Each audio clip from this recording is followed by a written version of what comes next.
Magandang araw, kakokok! Nagbabalik na naman si Onyo Kokok. Ngayong araw ay gagawa tayo ng turon. Tikman po natin. Nag-caramelize po. Wow! Tamang-tama po yung tamis nito. Hindi po masyadong matamis at hindi naman po matabang. Tikman natin. Sarap. Wow! Ang lutong. Okay, start na tayo. Ito po ang ating ingredients. Ang ating saging. Wala po akong nabiling saging na saba, kaya lakatan po yung gagamitin natin. Pwede pong gamitin ng lakatan, baka po nagtataka kayo. Masarap din po siya. Ang ating lumpia wrapper. Gagamit din tayo ng langka. Okay lang po na walang langka, optional po ito. Ang ating brown sugar.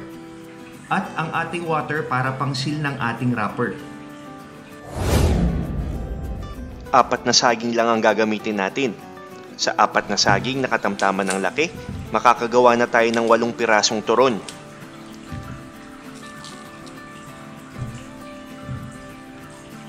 Hahati-hatiin natin sa 4 ang bawat isa.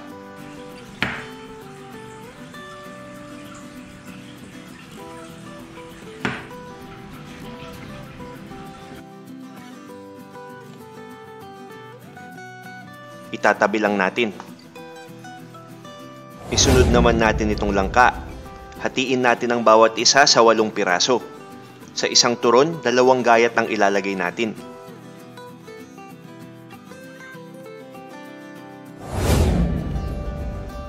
Magbabalot na tayo. Kuha tayo ng 2 hiwa ng saging, 2 hiwa ng langka,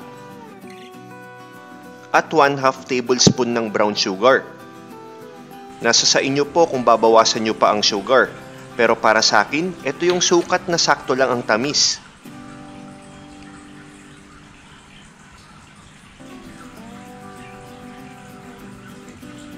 Oops! Pahiran natin ng tubig ang wrapper para dumikit.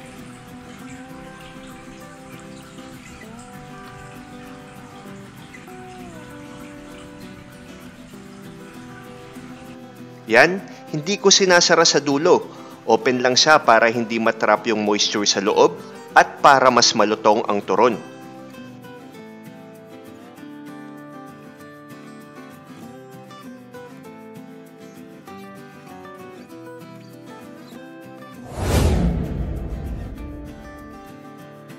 Magpiprito na po tayo ng ating turon.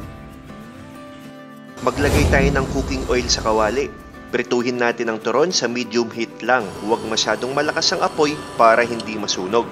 Check natin ang cooking oil kung mainit na. Mainit na, pwede na tayong magprito.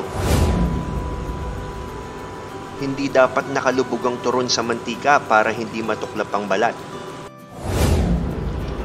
Balik na rin po natin.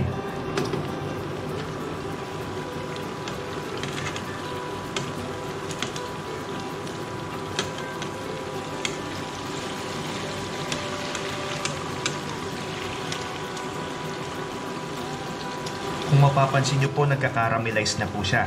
Kaya importante po na medium heat lang po yung inyong apoy para hindi po masunog yung asukal.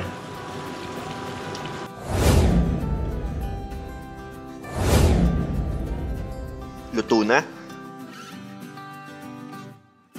Gumamit tayo ng strainer para maalis pa ang excess na mantika.